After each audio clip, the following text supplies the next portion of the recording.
Tanishinglar. Bu bolaning ismi Sohib. Bu bola aytishicha 16 yoshda ekan. Instagramdagi videolarni kirib ko'rdim. Menga videolar tashadi. Darvoza yig'ar ekan bu bola. Qoyil qoldim. Pol avtomatda yig'ar ekan bu bola. Pol avtomatda butun Yevropada hozir elektroddan voz kechib pol avtomatga kiryapti. O'zbekistonda hali o'tib bo'lishmadi. Lekin bu bola ish ko'zini bilar ekan.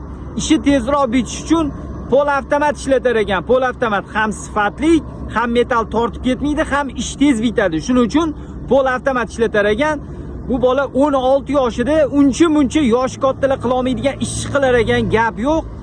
Agar sizlar ham pol avtomatda ishlashni o'rganib olmoqchi bo'lsangiz, bizga shogird tushinglar mumkin. Bu bolaning Instagramini videoda qo'yib ketaman, obuna bo'lib qo'yinglar. Professional svarshik bo'lishga shoshiling. Biz 100 dan ortiq shogirdlarni muvaffaqiyatli tayyorladik. Tajribali ustozlar, zamonaviy uskunalar va qulay yotoqxona sizni kutmoqda. Hoziroq qo'ng'iroq qiling va o'zingizni yangi kasbga tayyorlang. Joylar